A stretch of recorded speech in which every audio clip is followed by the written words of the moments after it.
Okay, let's see if...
Okay, I guess I fixed it, right? I see something. Only took me 10 minutes of the stream, nice. And fucked up the whole intro, but here we go. I think I got it. Nice, okay. I have no idea why this stopped working because I literally didn't do anything since yesterday. But here we go. Okay, nice. This is going to be good. Okay. Okay. Guys, thanks for being here and supporting me on my technical journeys with my microphones. Smash up the like button for that. I appreciate all the... Don't worry, patient. Just use sign language we can understand.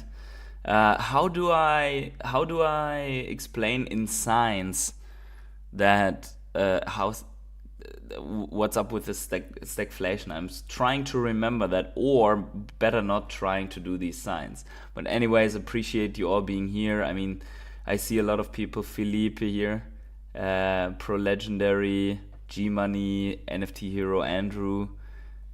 Wow. Okay, many people here. Okay, so smash up the like button, subscribe to the channel if you haven't yet. And yeah, let's jump right in what we have here with Bitcoin. So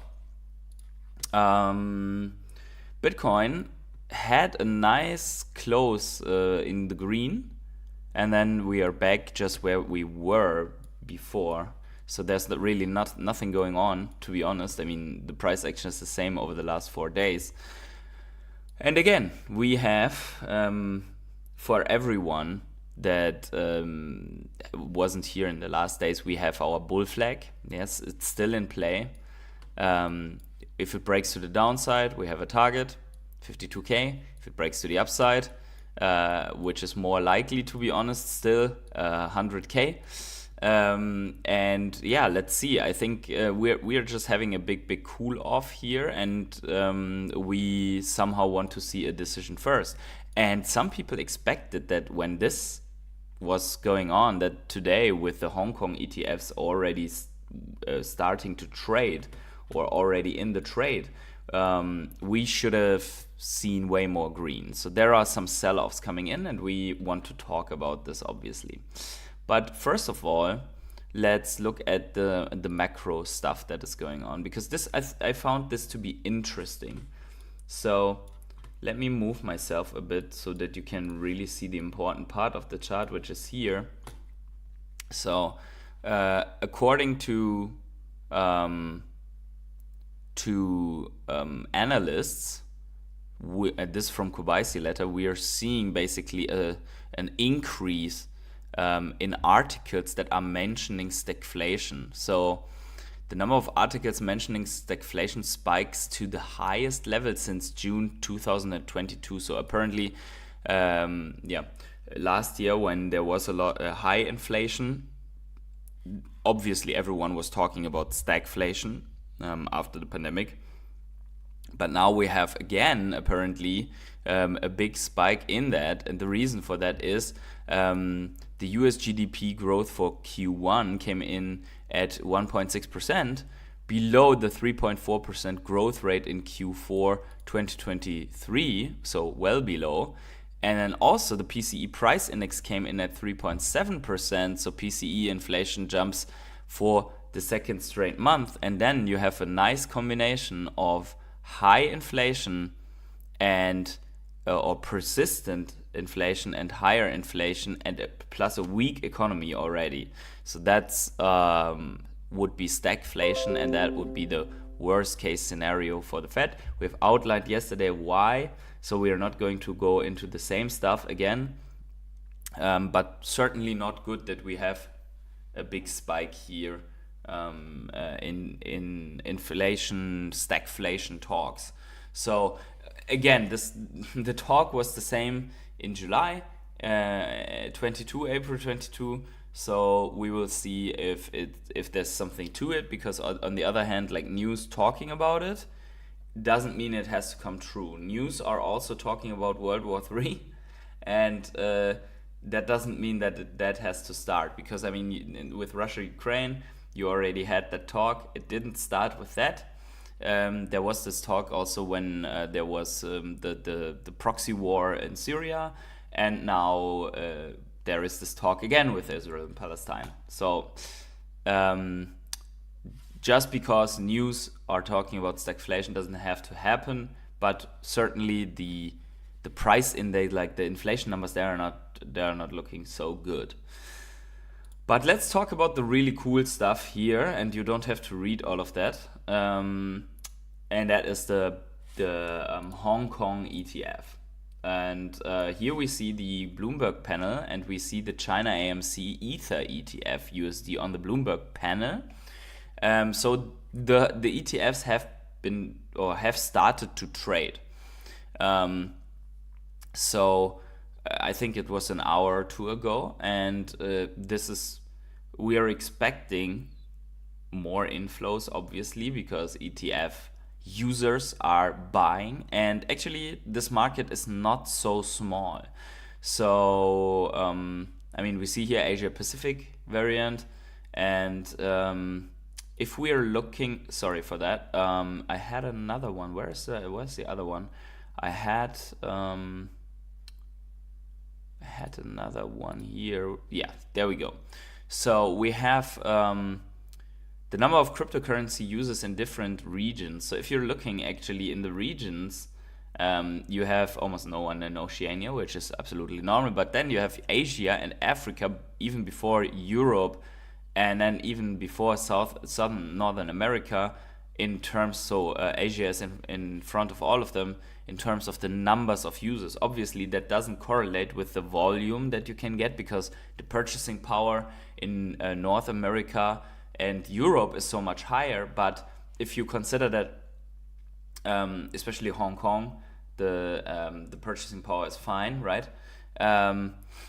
So Asia has actually a lot of cryptocurrency users, even though that this stuff is banned or mostly banned in China for now.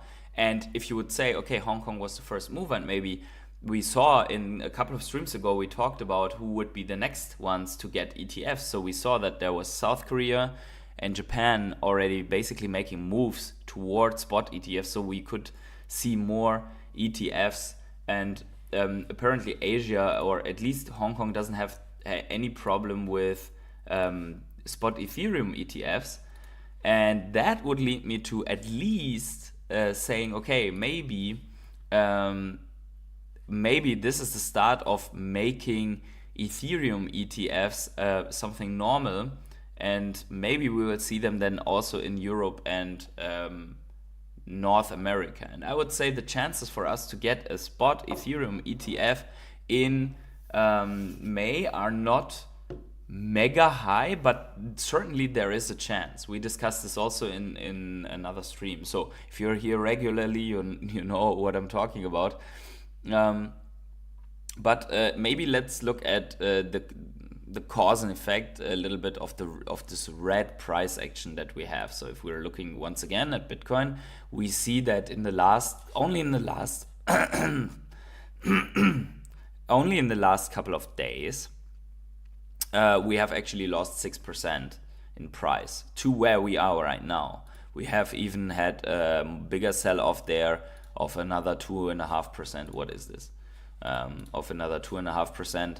And that certainly, got some people unnerved, so to say. But let's look at why. So what we see here is the grayscale daily money flow, and that's all basically in the negative. These are all grayscale outflows since basically the day that they converted their trust. And we see here really how you have always these spikes and then these easing phases in the outflows. And right now, what we see is that we have actually very low outflows on Grayscale. So Grayscale is really not to blame for the current price action. There must be something else, someone else selling. But it's certain, or I don't know, maybe it's just retail getting a little bit uneasy for whatever reason. But the normals for Grayscale in the beginning were 500 million, and then the average, you see it here, the average is actually going lower. So we are at the 150 million on average throughout all of these days, and the average is getting dragged down by all of these last days where Grayscale actually is selling way less than normal.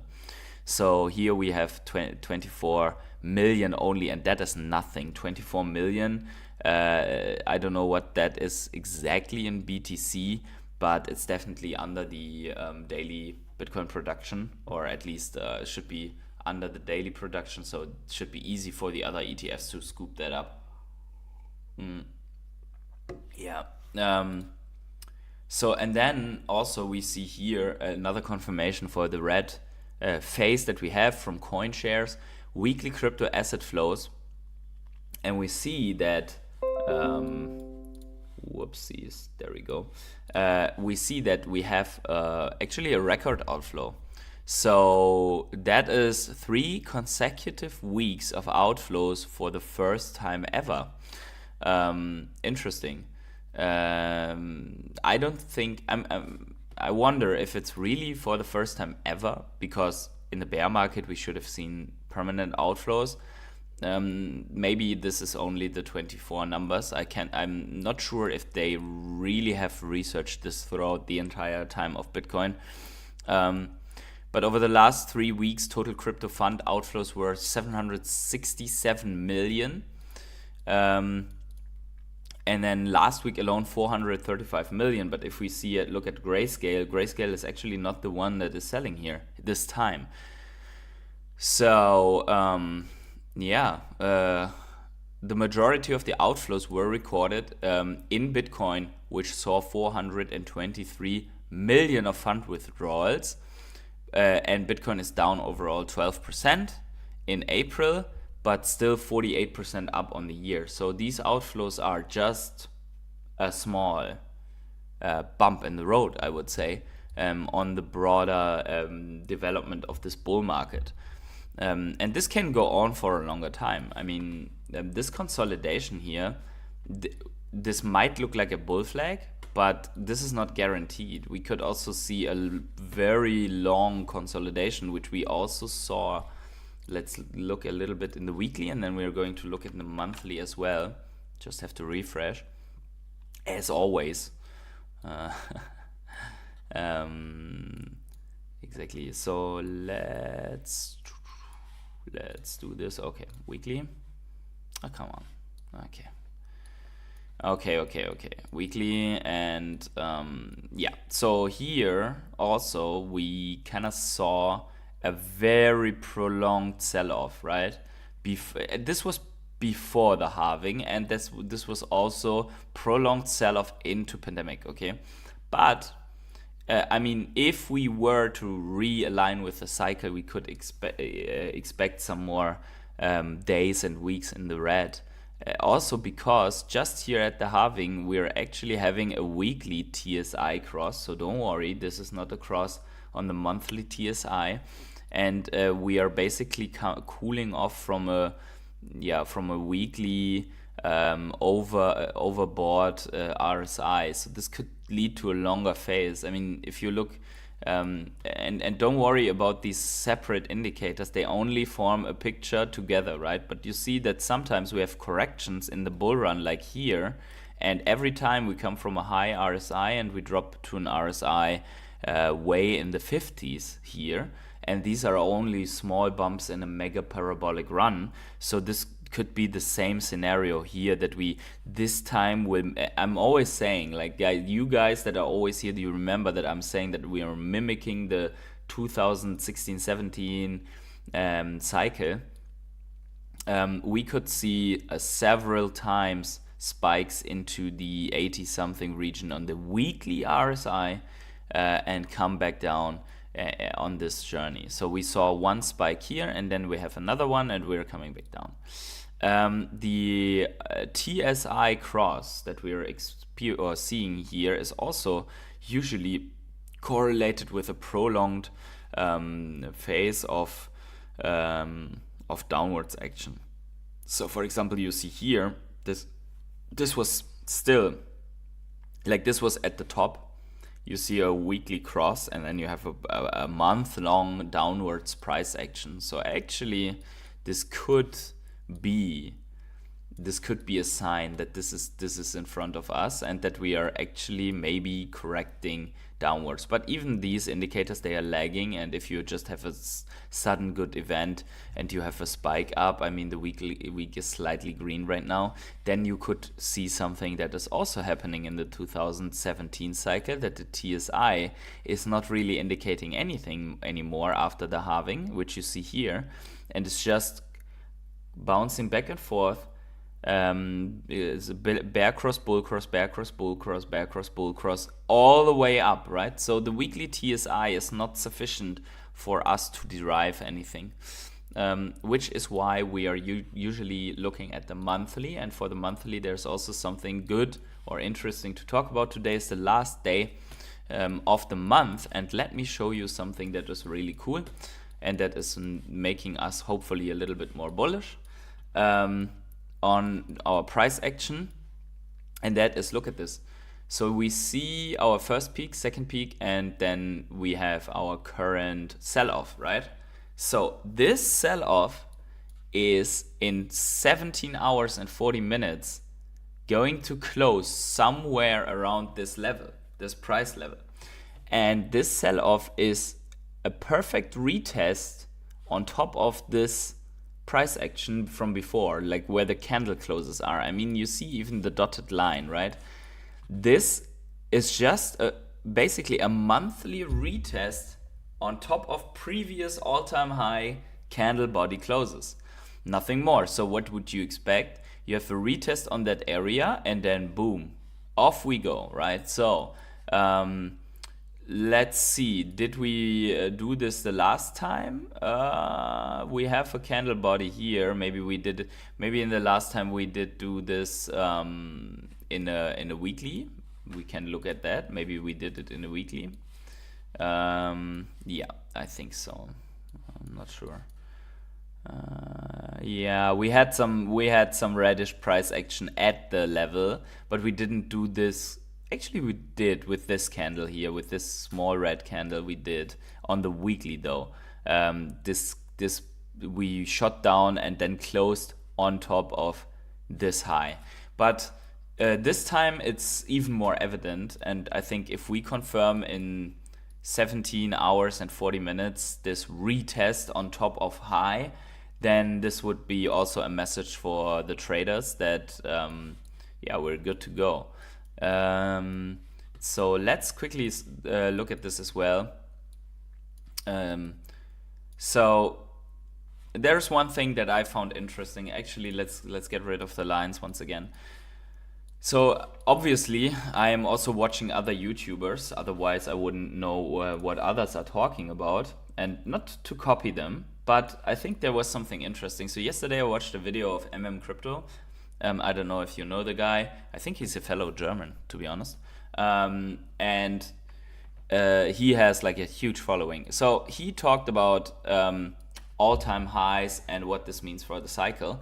And he made a very interesting point that I want to discuss with you as well. And he said, remember this peak, this bull run top. We had this top, and there was many theories about how long will the bear market go on, and then we had another top where people were calling the bear market already here. And at that time we had between 8 to 10% inflation, but actually this top was only like 6% above this top. So in terms of real value and purchase power, Bitcoin did not put in a new high, because basically, maybe we can put this in here. So this was 6%. Yeah. And then now if you would calculate all of the inflation between this inflated top or even this top to here, and you deduct the inflation, you would not have made an all-time high. So in terms of store of value, you wouldn't have made a new significant all-time high, because you're only 7% above that high, right? So if you calculate from here the inflation to here, it's more than 7%, because you have to go cross countries, cross years, not countries, and you have to. So if you would have an inflation cleaned, inflation deducted price chart, this price chart would look like this, and then a lower one, and then the bear market, and then you would be at the same level. So it would look something like this, right? So there is the argument being made that, hey, can you even say that we have already entered like the significant stage of the bull market where we make a new all-time high? Maybe not, right? Maybe not, because I mean, obviously inflation drives Bitcoin in other countries to significant all-time highs, but also in these countries, in terms of purchasing power and maintaining purchasing power, Bitcoin didn't do an all-time high. So I think that's very interesting to consider. Now, in a technical sense, we take our last highs, our kind of inflation-driven double top, and we have a retest on top of it. And I would say the next big green candle will definitely lift us up to significant all-time highs, and then also give us a big boom in the altcoins, right? I mean, altcoins are sitting nice and tidy, nice and ready. Do we have to see this right away after the close of this month with the first day of May? Do we have to see green price action? Not necessarily. We can see a couple of % more sell-off. We can even see a wick down to liquidate longs and whatnot in the smaller time frames. I would say that if we're looking in the daily, we still have this option to drop down onto support. Another 4.4% would just bring us to support, and if we would wick outside, we could even do like a 10% or so and then come back in, right? So be prepared, I would say, for some scammy price action in the market. And this worst case scenario, again, this what we drew in here is a worst case scenario. And if we bounce again here and come and challenge the top, I would be more confident that we actually do not see this price action. then I would be confident that we actually we would not come down to this. I mean, we're RSI wise, we are close to, we have already touched below 40, which in a bull market is more or less where the RSI goes. So it could be that we are going to go up and challenge this, try to break this bull flag to the upside with beginning of May. So be prepared for everything. I know it's always this talk like, oh, could go down, could go up, but these are the ranges that I see.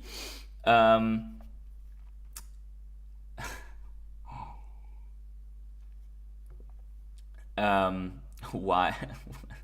Pro legendary, I only saw this right now. If you want to say bullish, just act like a cow. Better not, right?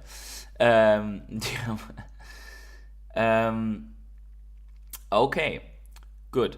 Now, let us move on and look at, okay, so we had the funds.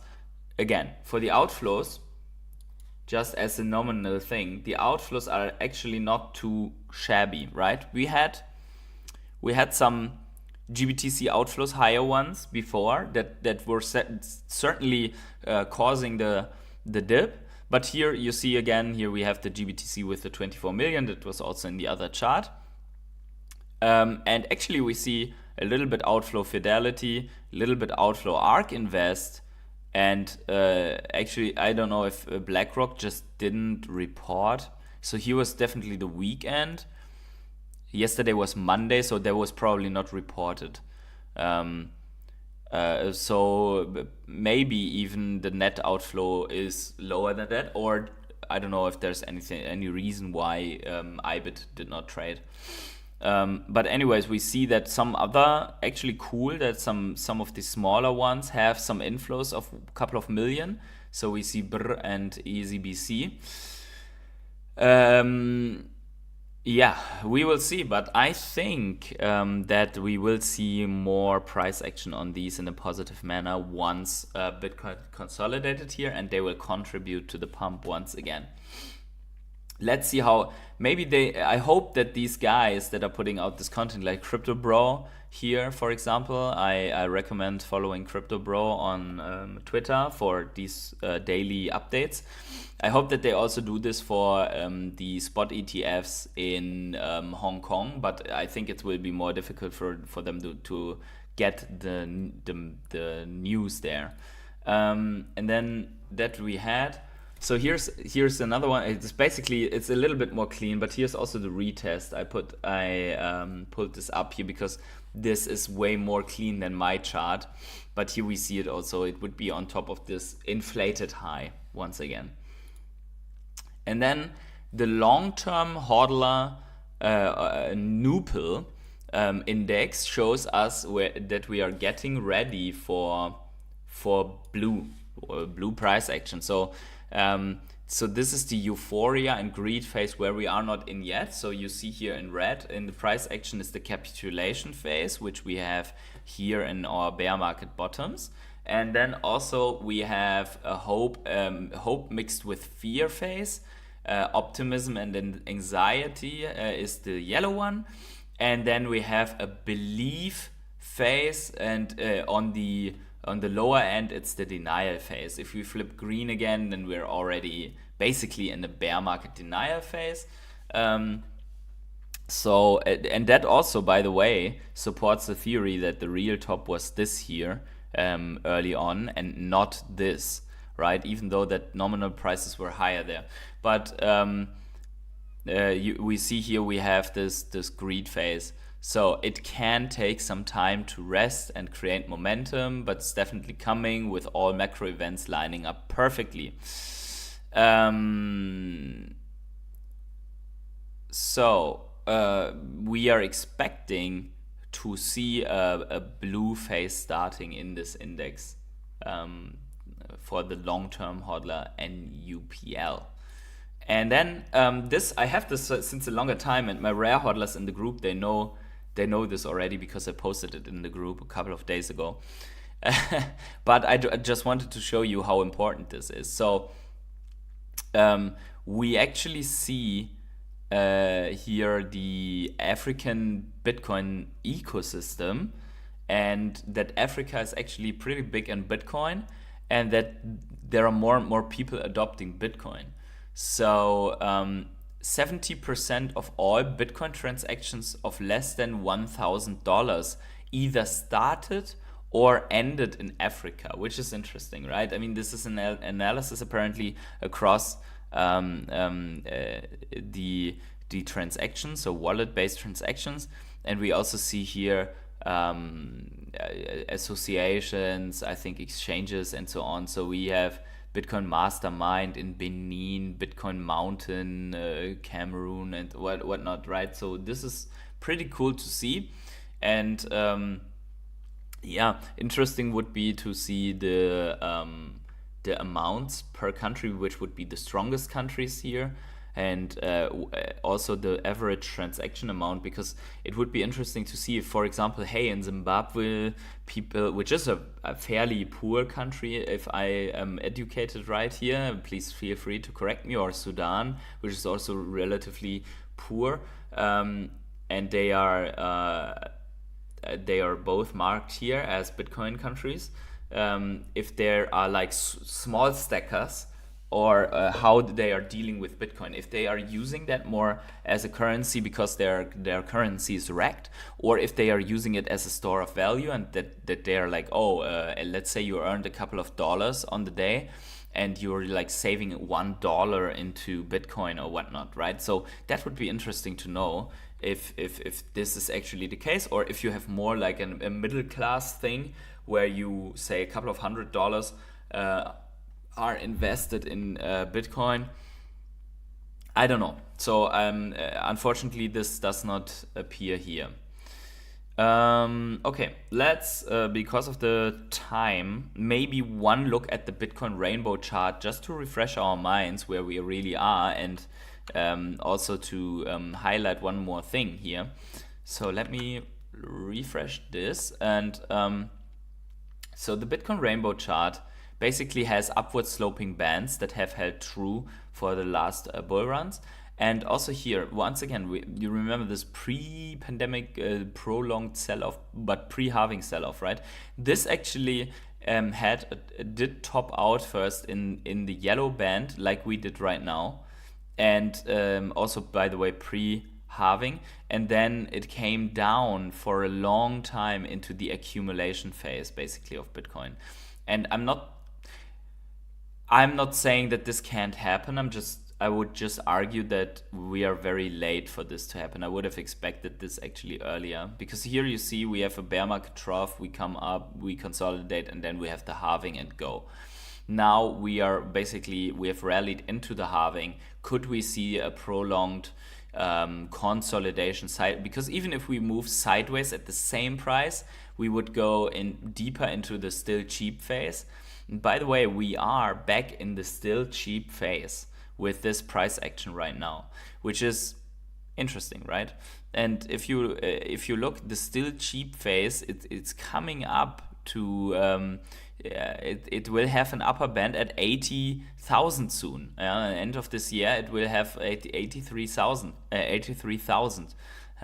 in this zone. So the more you go on, the higher the expected target is, which is why I'm saying that if Bitcoin accumulates sideways here, or moves sideways for a longer time, I do not really see a problem. In fact, I would say this is bullish, because then our upper bands would be much higher.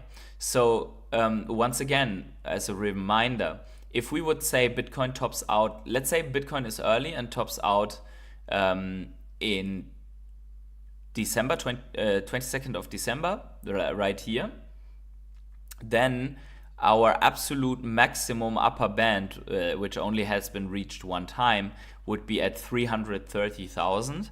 If we would go into the red zone, we would definitely go to 243,000. And if we would top out in the seriously sell band, which is the dark orange one, then we would have a 186 to 243,000 Bitcoin somewhere there and thereabout. We never topped out in a lower band than this. we always reached at least the second band, which we see here in the last market. And I would argue that we are at least coming into that or touching that band again this time.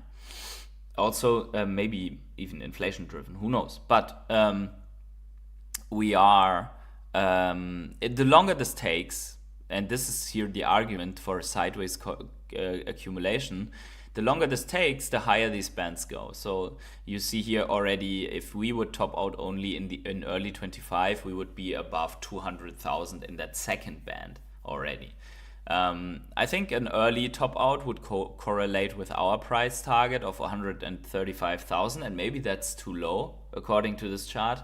But I like watching the development of this chart and just having that open all the time, because it kind of gives me a notion where I am in the cycle, despite all other indicators and fundamentals and so on. It's just a logarithmic curve, so to say, that is fulfilling. And just for fun, if we would go with this on the next halving, the accumulation point where we are right now, this consolidation point, would actually be at 213,000, the lowest yellow band. So that would mean that, and by the way, this we could also see, if we just say, hey, the bear market is somewhere here in mid 26 between the two halvings, then the lowest band would actually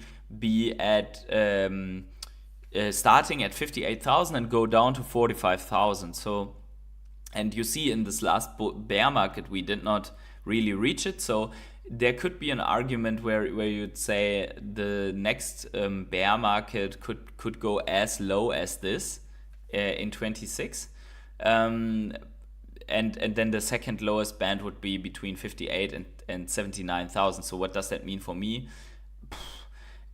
I don't believe that we would, if we go to 300K, I don't see us going to 60,000, but also means for me that there's not really a point for me to buy beyond upwards of 80,000. So yeah, that makes sense that Bitcoin is still in an accumulation here at this price point, if you look out for the next 2 years, for example. So if, again, I say this again, if we drop down to 52K, I'm definitely going to buy more altcoins, Bitcoin, whatever. But for now, as mentioned yesterday, also have to keep my private finances in check. And that means that at the moment, unfortunately, there's not too many funds to accumulate. But also no problem, because I did accumulate quite a bit in the bear market. Let's take a look at Ecomi. So, refresh this. Okay, Ecomi is still sitting where we have left off. It's actually a little bit more greenish, so there is some accumulation going on right now. It has hit the lower end of this accumulation phase for sure. And the question is, are the whales already making a move? And this will be a little bit sensitive now, because we cannot really predict anything here. We see that we tend to stay a while in this area where big accumulation and change of hands is happening. So unfortunately, again, for Ecomi, there's not much to say, other than that if we are looking at the weekly chart, for example, that we have a significant cool off of indicators. We had a weekly cross on the TSI, which basically is lagging just confirmation of the drawdown that we had, and we are fulfilling our target here with the whale. Yeah, we'll have to wait and see where exactly we will bounce, but I'm pretty sure that at some point in the next weeks we are going to bounce and move upwards, and then it will be very interesting to see if the whales will release us or not.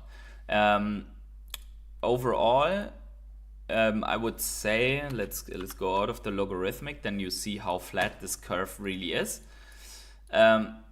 It's not that, but it's definitely time to make a jump out and start moving like the other altcoins, I would say.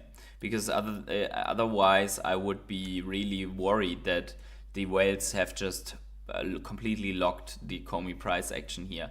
I think the breakout of this range would be OMI to NFT in a very easy to use way, where you could really make the argument, hey, OMI is tied to these brands now.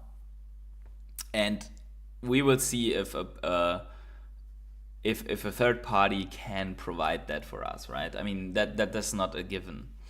So overall, is there anything? Let's look at the monthly. Let's look at how Ecomi looks on the monthly and get rid of the whales.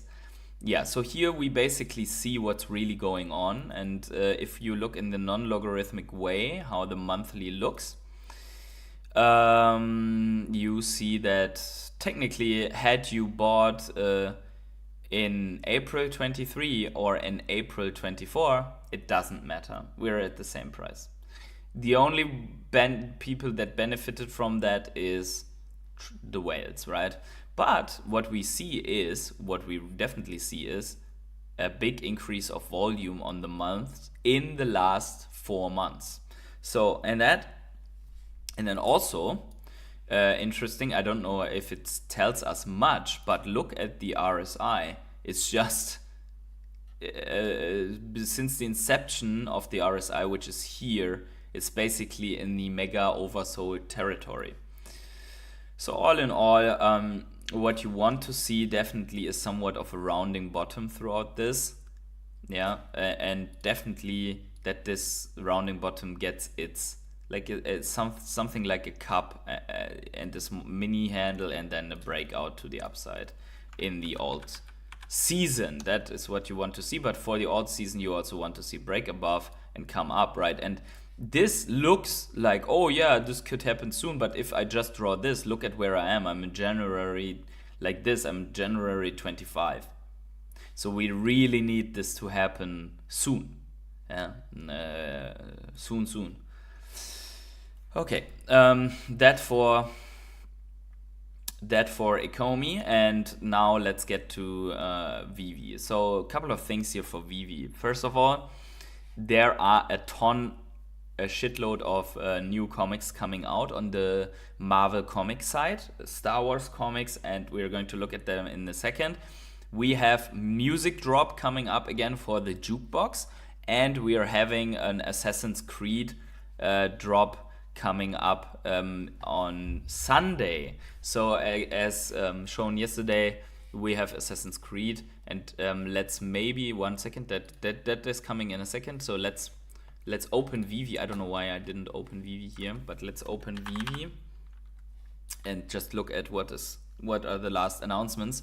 Definitely Assassin's Creed drop, and so I think the partnership is good. Let's see. So the good thing is the faces are mostly masked, I'd say, and there is only one. So it's an action figure, and it's only one, and it's animated with sound.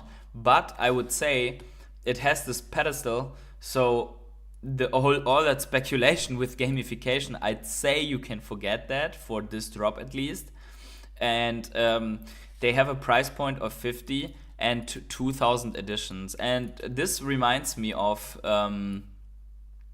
Monster Hunter, where the figurines also have, I think, a pedestal. They're animated and whatnot, and they really look good in the animation, that for sure.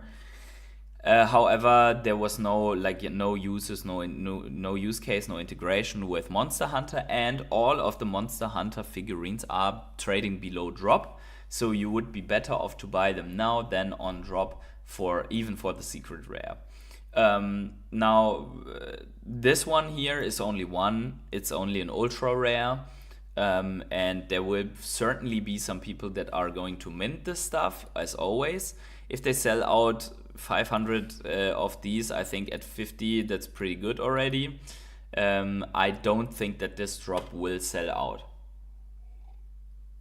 But maybe the idea is to have some of this stuff sitting at the store for hopefully a user inflow we should be seeing, and this is something we can actually look up now, we should be seeing a little bit of more uptick in Veve users in the next months, just because of this flow, like, oh, there's some profit taking on Bitcoin, there's some altcoin action, let's try and buy some Veve stuff, right? So let me Veve Ether immuter scan.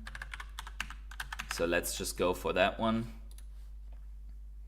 So if you this is how you do it, right? If you want to oh, actually what happened here?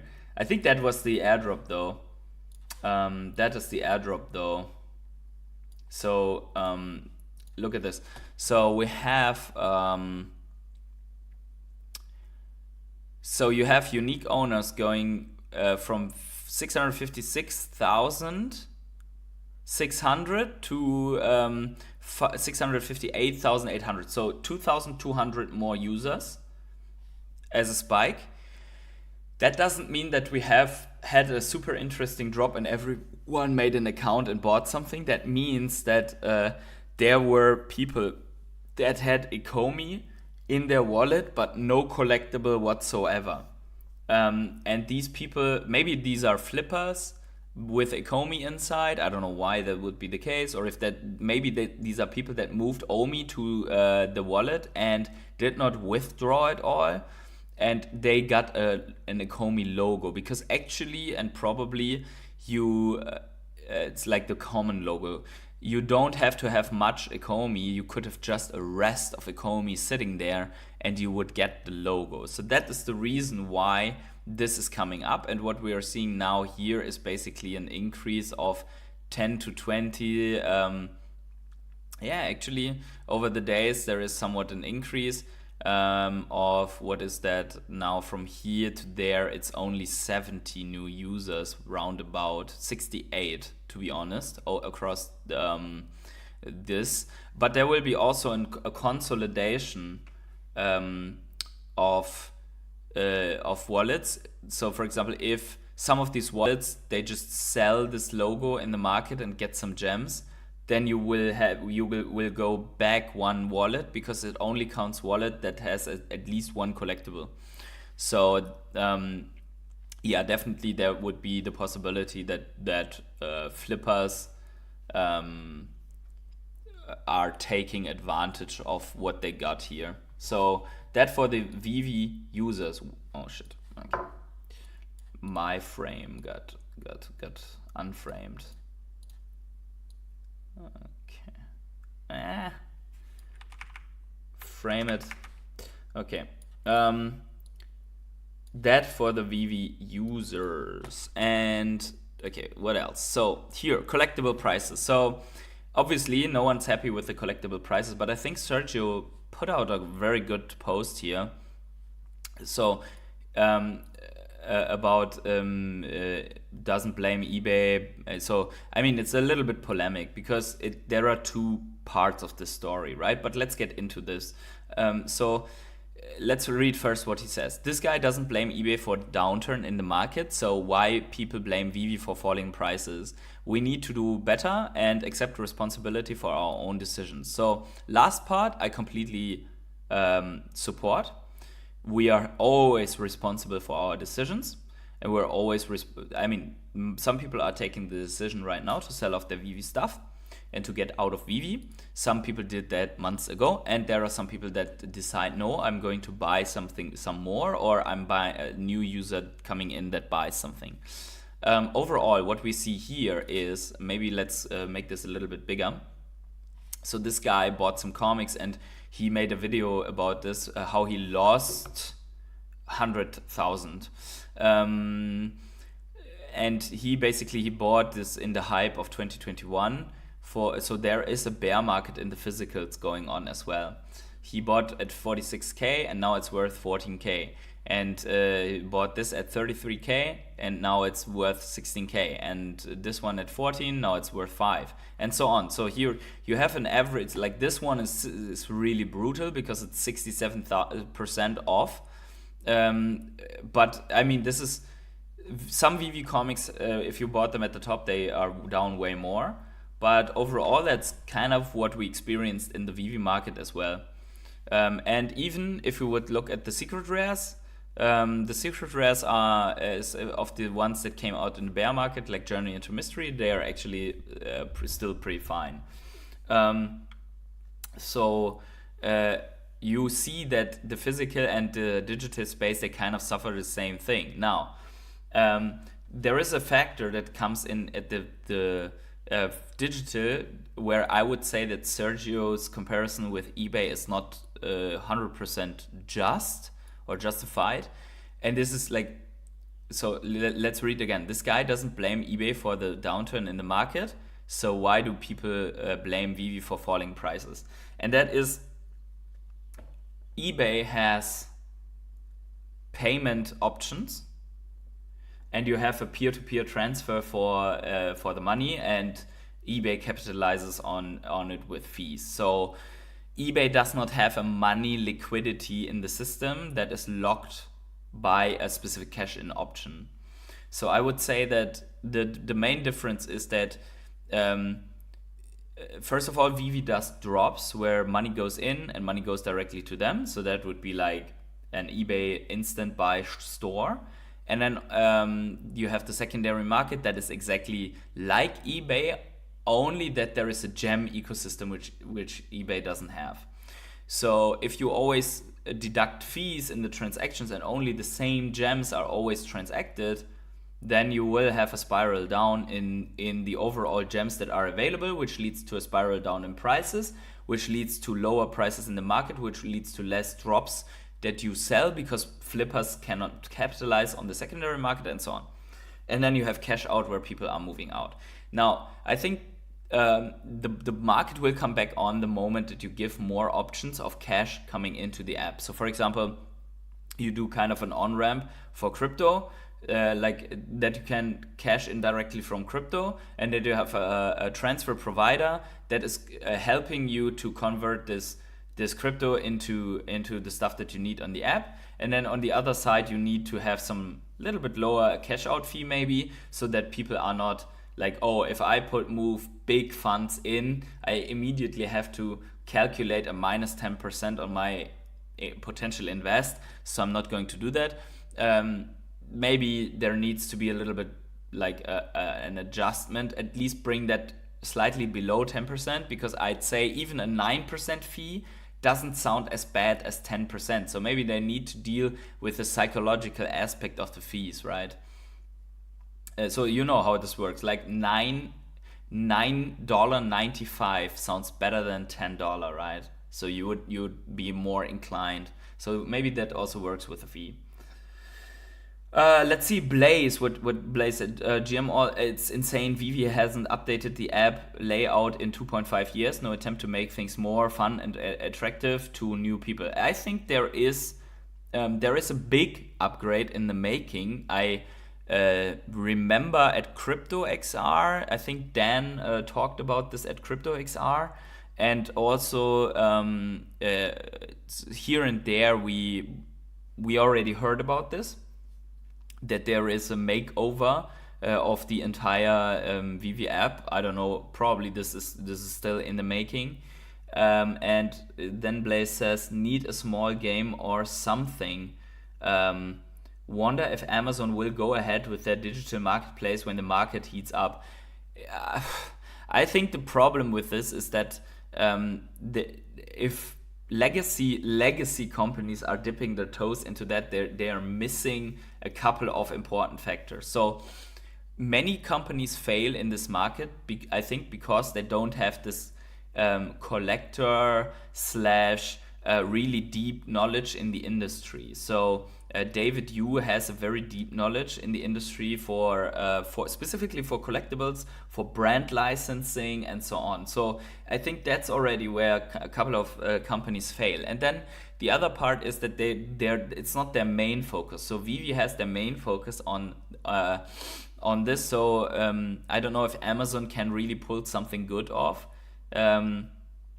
as they are not focused on this specific digital ownership digital collecting space. Because if you see that really the only group of people that seems to be adopting this right now is collectors, because gamers are not really inclined to adopt right now. You see a lot of gamers like being very against the idea of NFTs, which is at some point not understandable. But yeah, every day the Gary message. Yeah, not touching that coin though. So I think that Veve is going to be at actually the moment that NFTs are coming back, and we will see in which way NFTs are coming back. I think Veve will do very well. But guys, make sure to smash up the like button right now for this stream. Subscribe to the channel if you haven't yet, and tick the little bell to always get notified whenever I drop another video. And wherever you are on the world, have yourselves a great morning, evening, day, night, or afternoon.